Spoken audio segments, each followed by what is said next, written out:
გამარჯობა, ეთერშია დღის სტუმარი მე თეა ადეიშვილი. დღევანდელი ქართული პოლიტიკა მკვდარია, ზუსტად ისე როგორც უკრაინული. ნაცვლად იმისა, რომ ამ ქვეყნის მთავრობები ხალხზე ფიქრობდნენ, სულელურ განცხადებებს აკეთებენ. ბატონებო, დამიჯერეთ, თუ ვინმე ჩემი დავალებით მოქმედებს, ის ამ დავალებას ასრულებს და თუ დავალების შესრულება ჩუმა და ასაჭირო, ამის შესახებ ვერავინ ვერაფერს იგებს. ეს ცინიკური განცხადება ჩეჩნეთის ლიდერის რამზან კადიროვის ახალი ციტატაა. კადიროვის, რომელსაც კავკასიის დამონების სქემაში მისმა ხელმწიფემ ვლადიმერ პუტინმა მთავარი როლი დააკისრა.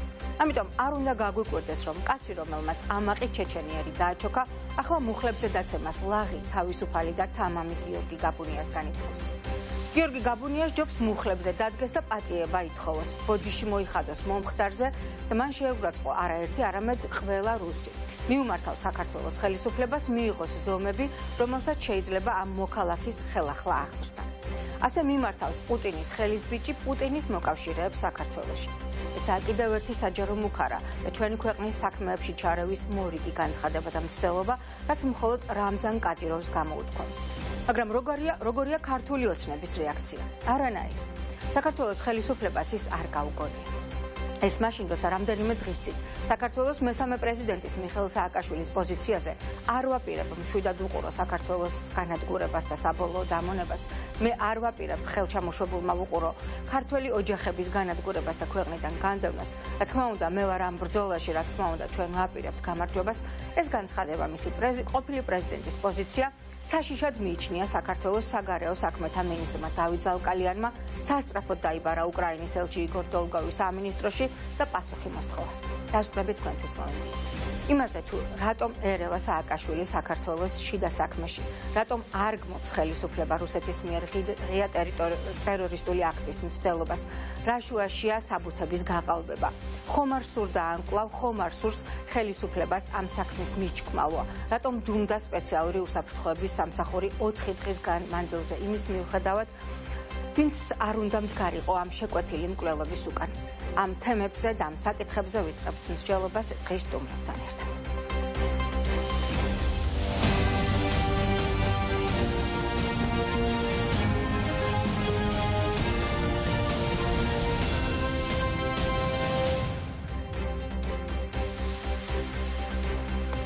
ეთერში უბრუნდებით შეიარაღებული ძალების თადარიგის პოლკოვნიკთან დავით მაყიშვილთან ერთად, რომელსაც უკრაინიდან ვრთავთ. ასევე ჩვენი სტუმარი იქნება დღეს რესპუბლიკური პარტიის ლიდერი დავით ზურაბიშვილი, ის უკვე ჩვენთან სტუდიაში იმყოფება. დავით მაყიშვილთან ჩართვას მოგვიანებით შემოგთავაზებთ, ამიტომ პირდაპირ სტუმართან გადავალთ საუბრით. ბატონ დავით, როგორ შეაფასებთ იმ სიტუაციას, რომელშიც ჩვენ ახლა ყველანი ერთად ვიმყოფებით, მე წავკითხა თქვენი ძალიან ვრცელი და ძალიან საინტერესო სტატუსი.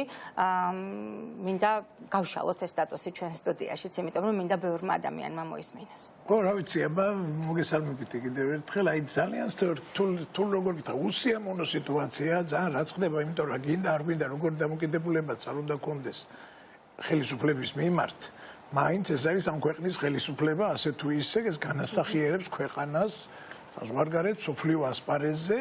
სულელი უწოდა რამზან კადიროვმა და უსაყვედო რა ამ ხელისუფლებას. ხომ არ იცით რატომ, რა არ მოეწონა მას ბატონ კადიროვი, რასაც ამბობს საქართველოს ხელისუფლების მიმართ, ერთის ხრი საქართველოს ხელისუფლება ამას მისგან არ იმსახურებს. იმიტომ რომ ერთი სიტყვითაც კი არც კადიროვი, არც პუტინი, არც რუსეთი და საერთოდ რზე რო იწყება რაღაცა არ უხსენებიათ. მაგრამ მეორე ხრი მე პირადად ბატონ კადიროვს ვეთანხმები იმაში, რომ ხელისუფლება ნამდვილად აკეთებს სულელურ განცხადებებს, უნდა დავეთანხმო ამაში, იმიტომ აკეთებს სულელურ განცხადებებს, რომ ის ოდნავადაც არ ახსენებს რუსეთს საერთოდ ამ სიტუაციაში. აი ეს და ცდილობს რაღაცნაირად აი ამაზე ტერორისტული აქტის ჟურნალისტის კვლელობის ცდილობაზე, რომელსაც არც მალავე რო იყო ეს ცდილობა, ხო? აი ცდილობენ ეს როგორღაც გადააბრალონ ნაციონალურ მოძრაობას. სრულიად ფანტასმაგორიული ვარაუდები გვესმის ამის თაობაზე, რომ აი ეს თურმე რაღაცა რატომ აკეთებენ ამას, როგორ ახსნით თქვენ? არა, ამას დიდი ახსნა არ ჭირდება. ეს არის უნივერსალური ოფიციალური არხს დაიხმარწევს რაღაც ასეთი რაღაც ლეგენდებში და რაღაც მითებში, რაღაც უნივერსალური წამალი როა ყველაფერს რო შველის, მაგალითად რაღაც აი პანაცეა ვთქვა. და ასეთი პანაცეა არის ქართული ოცნებისთვის, ნაციონალური მოძრაობისთვის დაბრალება. ისინი ფიქრობენ, ბიზინა ივანიშვილი ასე ფიქრობს და მისი მომხრეებზე ტყობა ასე ფიქრობენ და მისი მიმდევრებიც, რომ რაც არ უნდა მოხდეს ქვეყანაში, ყველაფერი უნდა დააბრალონ ნაციონალურ მოძრაობას და ამით აი ამ პოლარიზაციით, ამ რაღაცა მიშა versus ბიზინა რაღაც გათამაშებით ისინი მუდმივად იქნებიან ხელისუფლებაში. მათ აქვთ ეს წმენდა სულ ამასაკეთებს. რუსეთი versus საქართველო. ნუ ხა ეგ არა ინტერესებთ ეგ საკითხები, იმათვის თავარია ეს მომენტი. ყველაფერი ბრალდება ნაციონალურ მოძრაობას. აი არ არსებობს რამე მოხდეს და ნებისმიერ ხელისუფლების წარმომადგენელს კითხოთ და რო არ ახსენოს იქ ნაციონალურ მაგრამ ბატონო მთავარი საკითხია როგორ გაიგო საქართველოს ხელისუფლებამ და ზოგადად საზოგადოებამ იმის შესახებ რა იგეგმებოდა გიორგი გაბუნიას წინააღმდეგ. მოდით აი ეს კითხვა დავუსვათ უკრაინაში მცხოვრობ თადარიგის პოლკოვნიკს დავით მაყიშვილს და ისევ დავბრუნდეთ სტუდიაში. ბატონ დავით, მოგესალმებით. როგორია უახლესი ინფორმაცია, რა იცით იმის შესახებ, თუ როგორ გახდა ცნობილი ამ გამოცხადებული ლიკვიდაციის, შეუსრულებელი ლიკვიდაციის შესახებ? რა იცით თქვენ, რისი თქმაც შეიგიძლიათ? პირველ რიგში მოგესალმებით ქალბატონთია, მოგესალმებით თქვენს მაყურებელს, მოგესალმებით სტუდიაში. ზოგადად ყველაფერი იწება ახლა იწყებს 2020 წლის 20 აპრილიდან ეს ისტორია, როდესაც უკრაინის დედაქალაქში ქალაქიევში მოხდა უკრაინის უშიშროების სამსახურის SBU-ს მიერ თავისივე უწყების მაღალჩინოსანის გენერალ-მაიორ შაითანოვის დაკავება, რომელიც ბრალდებულია დღეს მდგომარეობით ბრალდებულია რუსეთის FSB-ს სამსახურთან თანამშრომლობაში. უკრაინის მოქალაქე მუშაობდა რუსეთის FSB-ს სასარგებლოდ. უკრაინის მოქალაქე, უკრაინის მაღალჩინოსანი უშიშროების გენერალ-მაიორი, მოქმედი უშიშროების გენერალ-მაიორი თანამშრომლობდა რუსეთის FSB-ს გარკვეული ანაზღაურების სანაცვლოდ, როგორც ცნობილია, $1 მილიონი უნდა აეღო მას. დიახ, $1 მილიონი. ძალიან ბევრი ინფორმაცია აქვს მას გადაცემული რუსეთის სპეცსამსახურებზე და დააკავეს იმ დროს, როდესაც უკვე გეგმავდა ის უკრაინაში მცხოვრები თავისუფალი ჩეჩნეთის შვილის ადამ ოსმაევის მკვლელობას, რომელიც არაერთხელ განხორციელდა თავდასხმა უკრაინაში 2016 წელს, 2017 წელს მოხდა მასზე ხელმეორე თავდასხმა და მოკლული იქნა მისი მეუღლე, მის გვერდით ადამ გადარჩა და გეგმებოდა უკვე მესამე თავდასხმა უკრაინაში ადამზე და ამაში მონაწილეობას ღებულობდა. დაუშვებად გეკავდა უკრაინის კონფლიქტის ზონაში იბრძოდა რამდენადაც ჩემს. დიახ, თვითონ ორივე მეუღლე, ორივე ცოლის და ქმარის ორივე ეხმარებოდნენ უკრაინაში ერაგებულ ძალებს და იბრძოდნენ რუსეთის წინააღმდეგ. ამ სპეცოპერაციის შემდეგ გახდა ცნობილი ბევრი საიდუმლო კრიმინალური საქმე, რომელსაც რუსეთი გეგმავდა უკრაინაში და საქართველოში. გიორგი გაბუნიას ლიკვიდაციის მცდელობა არის ერთადერთი საქმე, ბატონ დავით. გაბუნიას ლიკვიდაციის მცდელობა ის არ არის ერთადერთი საქმე, აი ოსმაევის მკვლელობის საქმე, ამ მოტივით გაბუნიას გვაქვს, რომ იგეგმებოდა მასზე თავდასხმა და ამას გეგმავდა რუსეთის FSB. უკაცრავად, რამდენადაც ჩემთვის ცნობილია, ამას გეგმავდა ის ჯგუფი, რომელმაც გერმანიაში მოკლა ჩეჩნეთის მოქალაქე, საქართველოს მოქალაქე, ჩეჩენი ეროვნების ზელიმხან ხანგოშვილი, რომელზეც საქართველოს ხელისუფლებას არც ერთი წამით ყურადღება არ მიუქცევია, თუ არ ჩავთვლით ქართულ მედიას. რა ჯგუფია ეს და თუ შეგიძლიათ უფრო მეტი რომ გითხრათ აი ამ დაგეგმილი სპეცოპერაციის შესახებ, რომელიც იგეგმებოდა საქართველოში გიორგი გაბუნიას წინააღმდეგ. ესე იგი, პიროვნება, რომელიც იქნა დაკავებული საქართველოში, რომელიც თვალთვალებდა და ახორციელებდა თვალს გიორგი გაბუნიაზე, არის FSB-ს სპეცდანიშვილების რაზმის ვინტელის მოქმედი თანამშრომელი, რომელიც შემოგზავნილი იყო საქართველოში სპეციალური კონკრეტული დავალებით. ეს ინფორმაცია დადასტურებულია თუ არაოფიციალურია, ბატონო? ეს ინფორმაცია ვასიმბეკ ბიკოვი არის ოფიციალური წევრი ამ ვიმპელის? აბსოლუტურად ყველა პინსკი დამჭირდებს აწყობს რუსეთის დავალე ქვეყნის გარეთ ქვეყნის შიგნით ესე ხალხი არის ყველა მოქმედი თანამშრომლები რა თქმა უნდა დღეს რუსეთის ისოდეს ხარ ფონდა მას სპეციფიკურებთან შეხება იტყვის ამასაც თუ არ იტყვის ეს ის დგას თუმცა ჩემს მეგობარი ქვეყნის სამსახურებში მუშაობენ მათ კონსულტაციის მერე გუშინ პარლამენტის მაგასაუბარი გამიწერეს აღნიშნულ ფაქტმა და მათ გამდასწრეს რომ ეს არის რუსეთის ერთ-ერთი თანამშრომელი ამის რუსეთის კოლექტივის თანამშრომელი რამდენადაც ცნობილია ჯერ გამოძიება დაიწყო უკრაინაში უკრაინის ძალოვანი სტრუქტურები დაუკავშირდნენ საქართველოს ძალოვან სტრუქტურებს გადმოსცეს ინფორმაცია მაგრამ ეს ინფორმაცია იყო ყველასთვის საიდუმლო რაღაც მომენტში ეს ლოგიკურიც არის რა იცით ამ ყველაფრის შესახებ როდის მოხდა კავშირი უკრაინის სპეცსამსახურებსა და საქართველოს ხელისუფლების შესაბამის სტრუქტურებს შორის გენერალ შაიქანოვის დაკავების მერე როდესაც გენერალ შაიქანოვმა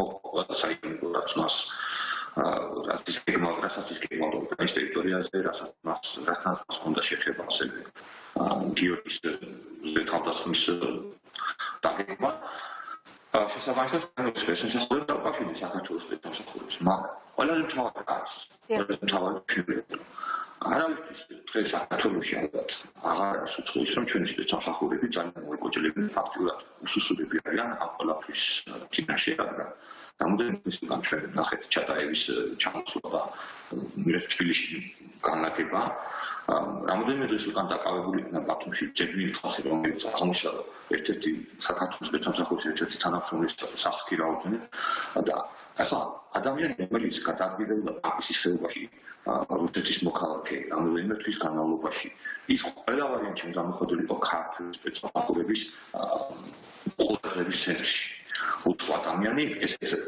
რეგიონში ჩნდება ის აუცილებლად უნდა მოხდეს მასზე უნდა წავიდეს რა თქმა უნდა უცხო ადამიანი შედის ის ყოველთვის ექცევა ყურადღების ცენტრში ქართული სპეცსამსახურების ან შესაბამისი სტრუქტურების ძალოვანების მხრიდან ამის თქმა გნებავთ დიახ ეს ფაქტია ყურადღება არ მიაქციეს თავისი სახელი და გვარი მოიტყუა და ისე გაეცნო სხვათა შორის ესეთი დიდი გვარის წარმომადგენლებს იქ პანკისის ხეობაში და დაუმეგობრდა კიდეც მათ ხო, ეს ფაქტია და ამას ვერ გავექცევით, იმიტომ რომ ამ ხეობას რუსეთი ოდითგან იყენებს ყოველთვის კეთქებად საშიში ზონად საქართველოს და საქართველოში, ამიტომ იქ ყველა უცხო ადამიანი რომელიც ხდება თან რუსეთის მოქალაქეების მანძილზე ადგილებას, აუცილებლად დამუშავების მნიშვნელობით იყო მოხდილი, მაგრამ ზოგადად უკრაინის სპეცსამსახურები, როცა საქართველოს სპეცსამსახურებში ატომინეს რომ იგეგმება გიორგი კაკუნიას ლიკვიდაცია იმას მერე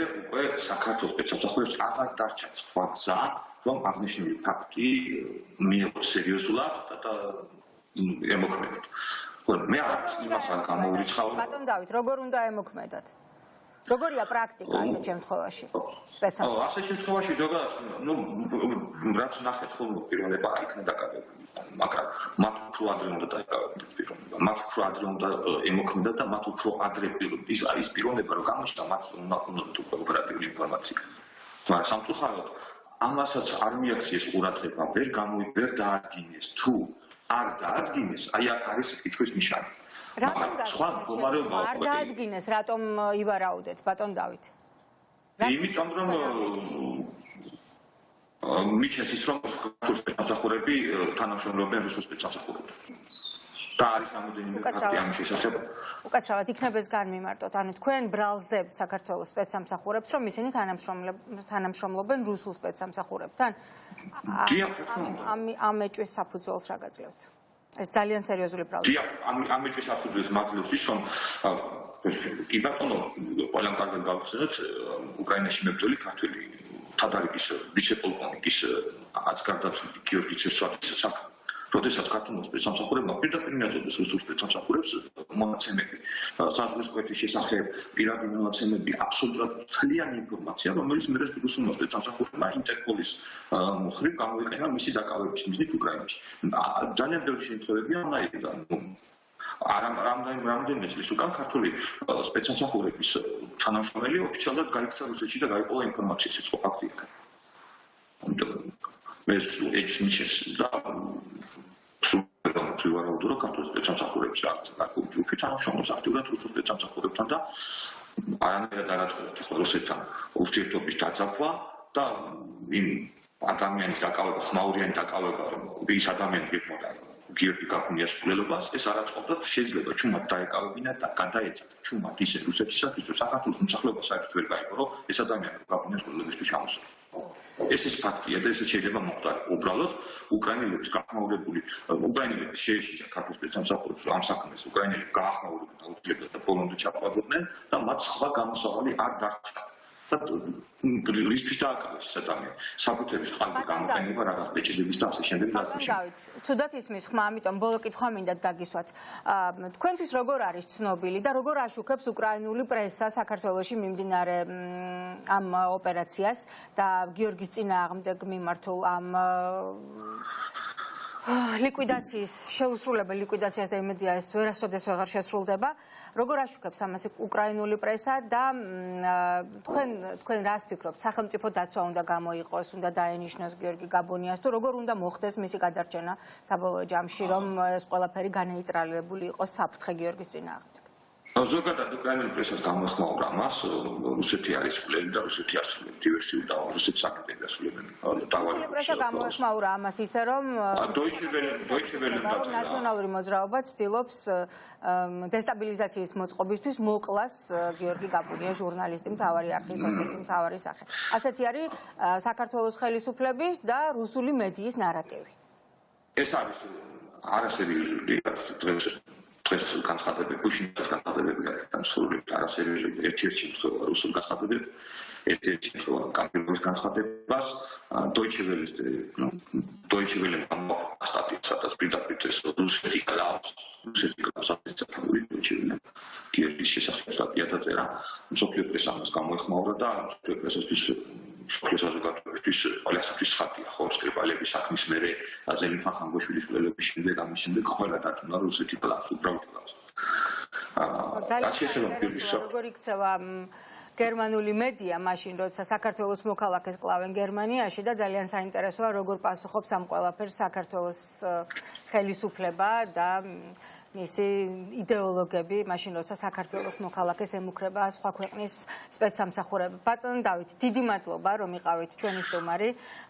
მე სტუდიაში კიდევ ერთი სტუმარი მელოდება, გადავალ მასთან კითხვით. ბატონ დავით, შეაფასეთ ბატონი დავით მაყაშვილის პოზიცია და კომენტარი, რომელიც მან უშუალოდ იმ ადგილიდან გითხრა, საიდანაც სამოვიდა ინფორმაცია. საინტერესო ფაქტები მოყვა უკრაინაში, როგორ ხდებოდა ამის მოძიება და რაღაცა, თუმცა მე ერთ რამეში ნამდვილად ვერ დავითანხმები, მე მგონია რომ აქ ჩვენ სპეცსამსახურებს, ანუ სულს ამ შემთხვევაში, ამ კონკრეტულ შემთხვევაში არ ეკუთვნის საყვედური, ყოველ შემთხვევაში ის ინფორმაცია, რაც ჩვენ გვაქვს, არ გვაძლევს ამის საფუძველს, ფაქტია რომ მათ დააკავეს.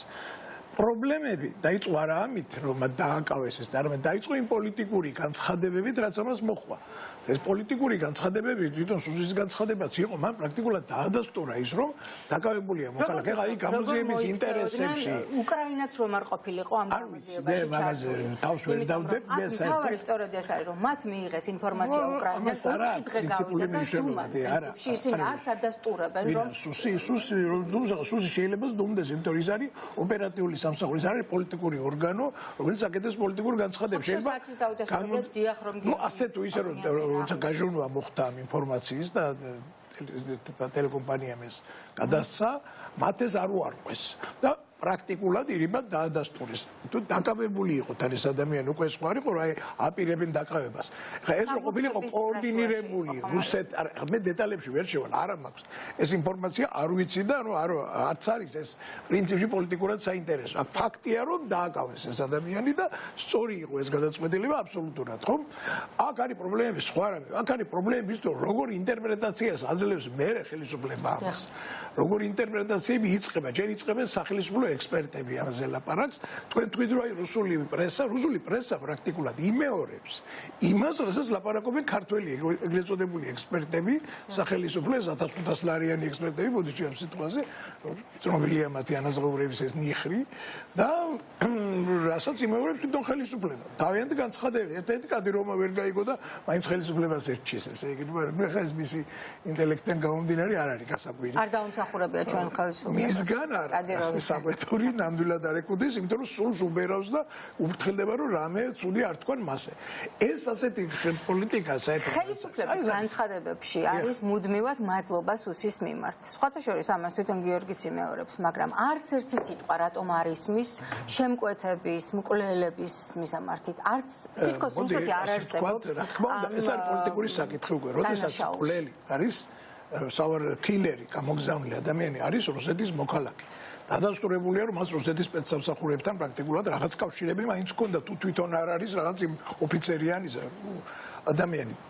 ასევე დადასტურებულია და არაერთი ფაქტი ვიცით, ხო? იგივე ამ ბატონი კადიროვისგან მუქარა გიორგი გაბუნიას მიმართ ახლაც ემუქრება აგერ ნახეთ დღესაც ეს ყველაფერი ხო ვიცით უამრავი არაერთი ადამიანი ვიცით არაერთი ადამიანი რომელიც რუსეთის ხელისუფლებამ მოკლა ელემენტარულად არა მარტო რაღაც ყოფილი საბჭოთა კავშირის ქვეყნებში გერმანიაში იგივე ხანგუშვილის ამბავი გაიხსენეთ ინგლისში ერთი ორი შემთხვევა იყო წაიკითხა ალბათ გახსოვთ კიდეც როგორი რუსული ისტორიის გაკვეთილებით ჩაგვიტარა პუტინმა ხო ყველა ვთანხმდებით იმაზე ხა შეიძლება ვერ შევთანხმდეთ იმაზე ამის მიზეზი რა არის ეს ის პირდაპირ კოორდინაციაშია თუ არა და მე კიდევ ერთხელ გავიმეორე პატრიოტი არ მგონია რომ კოორდინირებული იყო საქართველოს რუსეთის ხელისუფლებები ამ სიტუაციაში თორე ამდენ სისულელეს ორივე ერთად არ ჩაიდენდა რაღაც უფრო წყობრი ვერსია ექნებოდათ მაგრამ ის რომ საქართველოს ხელისუფლებას სიკვდილივით არ უნდა რუსეთის ხელისუფლების საერთოდ უდნავ განაცხენებაც კი და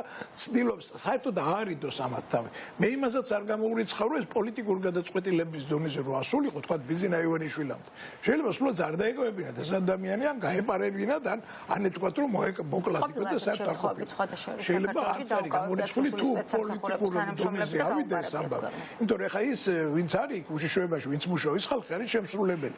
იმან იცის რომ უნდა დააგავოს ზას დავნაშავე რო მკვლელობას ჩადენას რო აპირებს და ქვეყნის საწინააღმდეგოდ რაღაც უნდა იმოქმედოს მისი პროფესიის მიხედვით, მაგრამ პოლიტიკური გადაწყვეტილება თუ მიიღეს რომ ეს არ უახლოთ ხელის, ხო აქ უკვე ფაქტის წინაშე დადგა და დაიწყეს უკვე ისტორიული გამოცდილება რუსულ სპეცსამსახურებს როცა აკავებენ და საჯაროდ უშვებენ რუსეთში, მე რა რეაქცია აქვს რუსეთს 2006 წელს თუ გავიხსენებთ.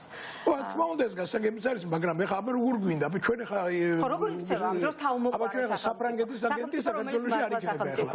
სახელმწიფო რა თქმა უნდა ეხლა მას არ ჭირდება რომ თქვა რაღაცა დიდი განსაკუთრებული თავმოყრაობა, სრულიად ელემენტარული სახელმწიფოებრიობის განცდა თუ გაქვს ადამიანს და ელემენტარული რაღაცა სახელმწიფოებრივი მოყვარეობა, რა თქმა უნდა, განცხადება უნდა ყოფილიყო ძალიან მკაცრი რუსეთის ხელისუფლების მიმართ.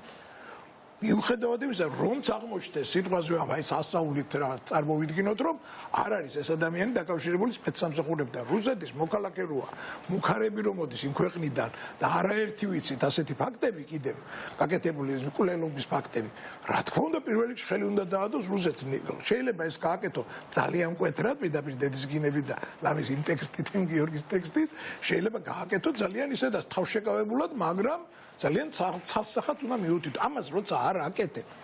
ამით ესე იგი, ნუ არ ვიცი, ხა იგივე რუსეთის თვალში და იგივე კადიროვისნაირი, ესე იგი, ნუ არ ვიცი, ხა მაგას ამდენად შეიძლება დააკვირდეს ადამიანმა რაღაც სახელმწიფო მოღვაწე ეგეთ ბანდიტი ზის ხელისუფლების რაღაც სახელმწიფო პოზიცია, ოფიციალური წარმომადგენელია, ოფიციალური ბანდიტი. პრაქტიკულად რუსეთის ხელისუფლების და აი მის თვალში საერთოდ ხარ უკაცრავად ეს ჟარგონის ჩმორი ხარ ელემენტარულად, საერთოდ არა ოდნავი პატივისცემა ჩენი არ იქნება თუნდაც მისი ყველა მოთხოვნა შეასრულა რაც არ უნდა გაუგო სულ ცუდად მოგექცევა სულ დაგამცირებენ და სულ ასე მოგვექცევიან ეს რომ მარტო ხელისუფლებას ამცირებდნენ რომელზე არ მენაღვლება დიდად მაგრამ ყველას გვეხება ხო მთელ ქვეყანას მთელ ერს გვეხება აი ეს სირცხვილი რაღაც შეიძლება თქვა რომ ვერ მიხვდნენო მაგრამ რამდენიმე დღის წინ სააკაშვილის განცხადება დაგმეს ელჩი გამოიძახეს და შესაძლებელია სააკაშვილის განცხადებას კი არა გაბუნიაზე თქვენ გახსოვთ გაბუნიას იმ ეთერის შემდეგ რომელიც ახლა არის ყველას კი არ მოგეწონა ვიც უყურეთ იმას დავისდავად ის ეთერი მაგრამ მე რას მოყვა ამას ის რომ ეგ საგარეო საქმეთა სამინისტრო უწყოელ დიპლომატებს მიმართა დაგმეთ გაბუნია უკვე კერძო ტელევიზიის ჟურნალისტმა რაღაცა თქვათ ამ ქვეყნის მტერზე უფრო მიაღწევინა ყურადღება ჩემი აზრით დაგმობა მოთხოვა სულიერ წარმოუდგენელია ასეთი რეაქცია მყისიერი და ყველასი თანმიმდევრულად თავი პრობლემათი არის შეიძლება პუტინს არც კი შეემჩნია რა თქვა გიორგი და ვინ არის საერთოდ ამბობთ აი ეს ადამიანები, ვინც ხელისუფლებას განასახიერებენ, საგარეო საქმეთა მინისტრი იქნება, იქ რაღაც დეპუტატი იქნება, იქ რაღაც სხვა მინისტრი იქნება. ესენი ხო, აი როგორ ვთქვათ, არავინ არ არიან ამ შემთხვევაში. აქ ლაპარაკობს, როგორც აი ლაჟანაციშვილის ცნობილი კლასიკური ის იყო სპიჩი გახსოვთ, ალბათ რომ ბიძინა არის ყველაში და ყველაფერში, ყველაში არის ბიძინა. ისინი ლაპარაკობენ იმას, რაც ხელისუფლების შტოებს გულისხმობთ იმედი. აბსოლუტურად ყველა შტოკია, თქმა უნდა, ხა ჩვენში აქ არ არის ნამდვილად ხა ჩვენს ერთად ვართ. მაგრამ აი ეს ხალხი როცა აი ზანგალი არის ასეთ რაღაცას ვაკეთებს მაგალითად ხა მან ხა შეუძლებელი არ იცოდეს პატარა რაღაც ეს ცხოვრებაში შეუძლებელი არ იცოდეს რომ ეს არის სრულიად წარმოუდგენელი მაგრამ იმის სურვილს ასრულებს ის ფიქრობს ასე იზო გაიგო ეს ფაქტი ხა როგორ ჩანს ეთქვა რომ აგასეთ რაღაც აპირებდნენ გაიგას თქვა რომ ეს მასწავლებლობის სახელმწიფო მოღვაწე თუნდაც როგორ უნდა იქცეოდეს ასეთ დროს თქვა დავით ზალკალიანმა რომელმაც დაგმო ნუ შეიძლება არაკორექტული მაგრამ სიტყვა და არ გმობს ტყვიას რომელიც მომართულია საქართველოს მოქალაქის მიერ ამას რა შეიძლება ვუწოდოთ ასე დროს ხარ მინისტრი ჯერ და მოგთხოვს ხელისუფლება რომ იცი რა შენ ეხლა ინტერზე კი არ უნდა თქვა შენ პოზიციონერზე არ უნდა თქვა რომ მე ამას არ გავაკეთებ და დატოვო ის თუ გაგრისება ელემენტარული სრულიად არ უნდა იყო ბოდიში და არ მიყვარს ჟარგონის გავდა პოლის სტილოსავი და რაღაც არ უნდა მოიქცე ფეხსაცმენტილოსავი თორე შეიძლება ფეხს გადაიწმენ წუღველა რა ასე უღირსად არ უნდა მოიქცეს ეს უღირსის აქციელი რასაც აკეთებს ის დეპუტატები და ბიძინა ივანიშვილი თვითონ ხوار ლაპარაკობს ის ეუბნება რომ ასე თქვით დააბრალეთ ნაციონალურ მოძრაობას ეს გამოდიან და კისრულობენ ამას ან იზელენ აი ამ ყველაფერ ამ ტალახს რო იტყვიან იმიტომ რომ რა რატო იმიტომ რომ ამონიმას იმიტომ რომ მე იმან მიცეს რაღაცა ზოგს პრემია ზოგს ხელფასი ზოგს რაღაცა კაი ადგილას მოაწყოს და მორჩი აი ეს არის ყველა ეს არის აი ჩვენი ხელისუფლების დღევანდელი ხელისუფლების არსი სამწუხაროდ მაგრამ ამით ზიანდება ჩვენი სახელმწიფოებრივი ინტერესები იგივე რუსეთის სახელმწიფოს ზეღა რუსეთის სახელმწიფოს რომ აი უთხრა ხა არჩიე ვინ გინდა საქართველოს ხელისუფლებაში ამაზე უკეთესია მე მგონი ვერ შეარჩევს ელემენტარულად იმიტომ რომ ასე მე მგონი არ ვიცი ხა ვინ უნდა იყოს სხვა საქართველოს ხელისუფლებაში დღეს მეტნაკლებად ნუ ასე თუ ისე ოდნავ სოლიდური პოლიტიკური ძალები და რომელიც აი ასე უღირსად მოიქცეს როგორც ახლა საქართველოს ხელისუფლება იქცევა მე მგონი ეს არავინ არ იქნება მოდით შევყვეთ საქართველოს ხელისუფლების იდეოლოგებს ერთი წუთით ვერსიაში, რომ ამ ყველაფერს გეგმავდა ნაციონალური მოძრაობა, რომ ქვეყანაში ჭირდება მაგაზე გახოლავა, კარგი. მოდით დავუშვათ. ქვეყანაში იგეგმებოდა დესტაბილიზაცია და უკრაინაში დაიგეგმა გიორგი გაბუნიას მკვლელობა. ვინც არ უნდა მდგარიყო ამ ყველაფრის უკან? არ უნდა მოიღო სუსხმა და არ უნდა ეთქვა რომ ასეთი და ასეთი რამ იგეგმება და ეს ჩვენ უნდა აღყვეთოთ. დღესაც კი 4 დღის შემდეგაც კი არაფერი არ იცნობილი. საუბარია იმაზე რომ რაღაც საბუთებს აყალბებდა ვიღაც ჩეჩენი ეროვნების რუსეთის მოქალაქე და ის დააკავეს. ეს რომ თუნდაც რაღაცა საბუთი კი არა რაღაცა აი რაღაცა საბუთის მაგვარი რაღაც კონდეთ მსგავსი აქამდე სუსი კი არა მთელი ესე ზარბაზნებს დააკუხებდა მთელი ხელისუფლება ამის თაობას მაგრამ ეს იმდენად აბსურდია მაგრამ ამ ნარატივს ამ კვირაებს თქვენ ალბათ ნახეთ ძალიან ბევრი ადამიანი იმეორებს ამას და წერს ეს ბიძინა ლაპარაკობს ბიძინა ივანიშვილი გველაპარაკება ძველი ადამიანის პირით ის ყველგან არის ზუსტად ამ შემთხვევაში იმიტომ რომ ყველა ამას ლაპარაკობს ეს ერთი მესეჯ ბოქსია და ეს იმდენად აბსურდულია რომ შეუძლებელია ვინმე სხვას მოსვლოდა თავში არა იმიტომ რომ ბიძინა ივანიშვილიც რაღაც არ ესმის და რაღაცა და გიჟია და რაღაც აქ იმას არ ანაღლებს ესა ის ამბობს მიდი და შენ აიღე შენ თავზე გამოდი მინისტრი რო ხარ გამოდი დეპუტატი რო ხარ გამოდი ექსპერტი რო ხარ რაში გიხდი ფულს ილაპარაკე ისაც მე გეუბნები და მე გეუბნები რომ ეს გააკეთა ნაცებმა ეხლა მიდი და ამტკიცეთ გამოდიან ამტკიცებენ რა თქმა უნდა ეს ასე არ ჩაივლის მე ამაზე რა თუ ოდნა აქ მე სხვა პრობლემასაც ხედავ კიდე ერთი რომ სახელმწიფო არ გვაქვს პრაქტიკულად როცა აი ასეთ რაღაც აბსურდს რიგში რო დგას აგერ მთელი მთავრობა მინისტრები ვიცი დეპუტატები აი ასეთ აბსურდს რო სერიოზულად იმეორებენ და ვერ ბედავენ რუსეთის ხსენებასაც კი რაღაცა პარალელურად მაინც ახსენენ რაღაც ორ სიტყვას ნაცებზე რო იტყვი ცუც ერთი მაინც თქვი რაღაცა რომ აი ეს კადიროვიც არაა გაიგაცი რაღაც ესეთი მაინც თქვი არა ვერ ახერხებენ შეუძლებელია ესეც აკრძალული აქვთ ამის თქმაც მაგრამ ეს ერთია და მეორეა მე სრულიად შემოწუნებელი იყო ჩემთვის იგივე რასაც მე Facebook-ზე უყურებ ის დამოკიდებულება რომელიც ხელისუფლების მომხრეებს ჰქონდათ დიდი ნაწილი საკმაოდ მათ შორის რომელიც ხანდახან მე ზოგიერთ ტელევიზიაში ექსპერტებად უსით და რა ვიცი გამოდიან და გაპარაკობენ რაღაც მაღალ მატერიებზე გულდაწყვეტილები რატო არ აცალეს ამ ადამიანს კაცის მკვლელობა ანუ ესე იგი მათთვის კადიროვი, პუტინი ქვეყნის მტერები, რასაც ქვია, თუ ვინმე ქვეყნის მტერია ეს ხალხია, ხო და ეს ქვეყანა არაფერი ეს ნაკლებად აღიზიანებთ, ვიდრე ოპოზიციური ჟურნალისტი. ახლა ნუ განწყობი ჟურნალისტი, არ ვიცი ახლა ეს არის უკვე ფსიქოზის დონეში გადასული რაღაც განწყობები.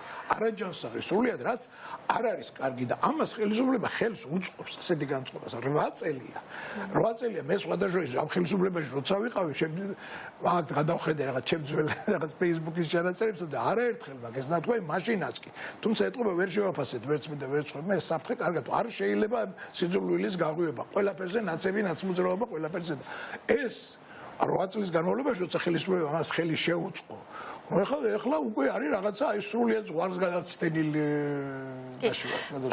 ბატონ დავით, უნდა დაგემშვიდობოთ სამწუხაროდ. ჩვენ შემდეგი სტუმარი ანალიტიკოსი გია ხუხაშვილია. მასთან გადავალთ Facebook პოსტით, რომელიც დღეს გამოქვეყნეს, სადაც ძალიან საინტერესოა თქვენი კომენტარი, ამიტომ თქვენ დაგემშვიდობებით და ბატონ გიას დაუბრუნდებით. მოვისმენთ ეს სტატუსი.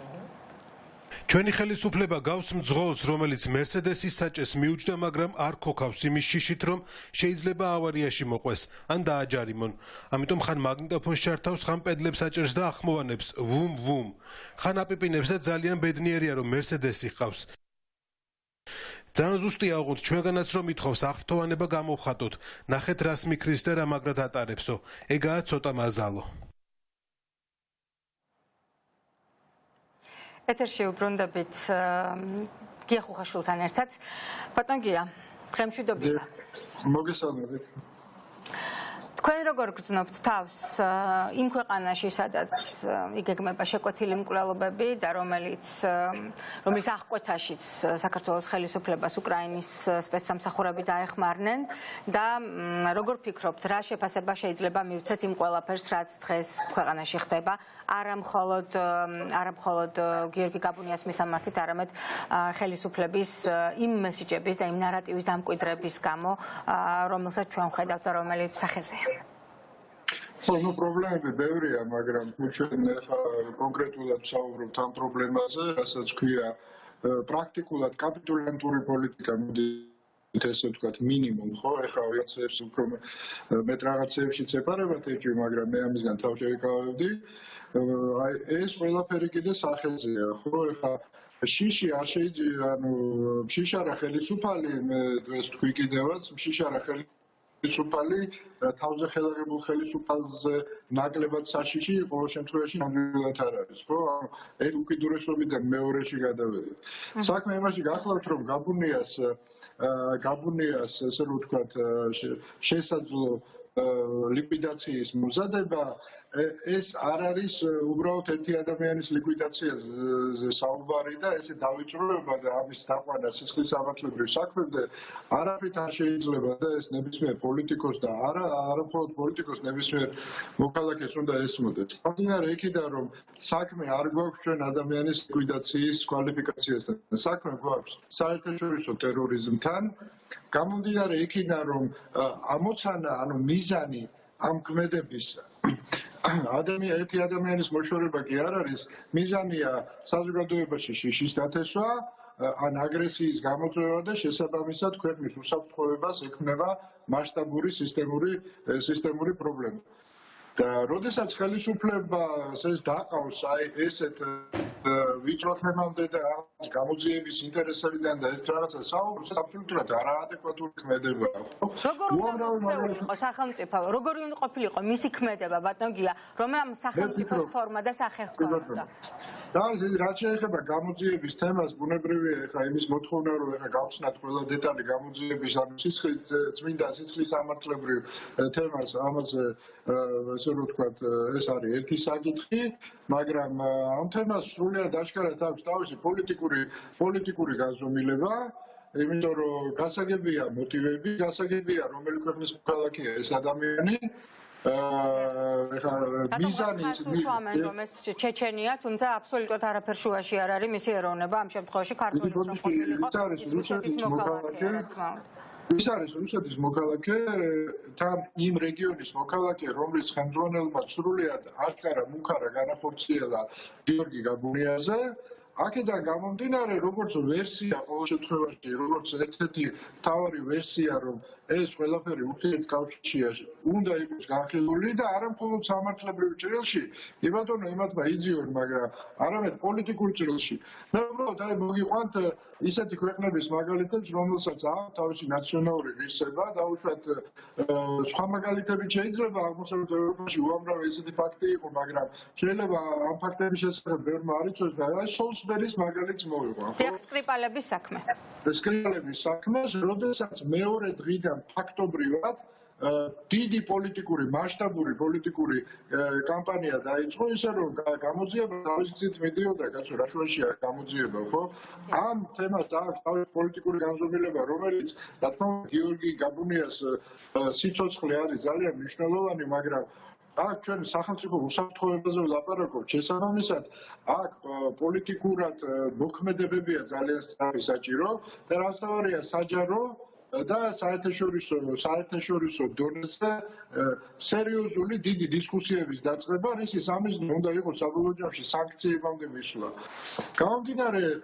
გამომდინარე იქიდან, რომ ვითარება შეიქმნა ძალიან სპეციფიური, მით უმეტეს ეს ხდება წინა საარჩევნოდ და თვითონ ხელისუფლება იქცევა პარადოქსალურად, პირდაპირ გეტყვით, იმიტომ რომ პირველ რიგში ისინი ზიანდებიან ყველაფერი ამით. ძალიან რო უყურთ, რომ იქ 13-მა კონგრესმენმა იქ ვიღაცას ჩაუწერია თურმე იქ პუტინის მოკავშირე და შეგაადამიანო ესე თუ მოიქცევი, რომ ორი დღე გავიდა ამ ფაქტის შემდგომ განეიტრალონ სხვათა შორის. ხელისუფლებას აქვს შანსი, რომ 13 კონგრესმენის წერილი განეიტრალოს თავისი მოქმედება. ზუსტად ამაზეა ლაპარაკი, ეს ორი თემა ერთმანეთს გადაება, ხო? და პრეტენზია ნუ ექნებათ მე რომ ვიღაცა რას დადებს ან ეჭვ შეიტანს მათ, ესე რომ ვთქვათ, კოლაბორაციონიზმში, ხო? ეს აღარ უნდა გაუკვირდეთ, იმიტომ რომ მეტი რაღაც შეიძლება ქვეყანაში მოხდეს. მეტი რაღაც შეიძლება დესტაბილიზაციაში აქ ამერიკელი კონგრესმენები არ გულისხმობდნენ, რომ რამე აჯანყება იგეგმება. აქ საუბრობდნენ იმაზე, რომ რაც უფრო არასტაბილური იქნება ქვეყანაში ვითარება, მით უფრო აწყობს ეს რუსეთს და სწორედ ამაში ეხმარება ბიძინა ივანიშვილი პუტინის ინტერესებს. ხო, ნუ ეხლა აქ უკვე რა არის ესეთი პოლიტიკაში დგება მომენტი, როდესაც უკვე აღარ აქვს მნიშვნელობა აქ ეხლა რაიმე რეალური ალიანსია თუ ასე შემდეგ. რა მნიშვნელობა აქვს შენ შეგნებულად აზიანებს სახელმწიფო ინტერესს, თუ აზიანებ იმიტომ რომ მაგ გეშინია, ან ბრიყვი ხარ და არ გესმის რასთან გაქვს საქმე და ან ასე შემდეგ და ასე შემდეგ. აი ზუსტად ეხლა ქონდათ მათ შანსი რომ შეექმნათ ალიბი ამ მიმართულებით მაქსიმალური საჯაროობით ამ თემის და შესაბამისად სიტყვა ამ ალიბის შანსის მიუხედავად არც ერთი სიტყვა რუსეთზე არ უთქვამთ. გამოდიან და ამბობენ მადლობას მხოლოდ საქართველოს. მადლობას ამბობენ და მიშა სააკაშვილზე აკეთებენ, ესე რომ ვთქვათ, თვალების მოჭუდვით აქცენტებს, რომ იმის ინტერესები შედიოდა, ხო? რატომ? მე ხა გუშინ მაგალითებიც შეიძლება ვინმე დაიჯეროს, როგორ ფიქრობთ?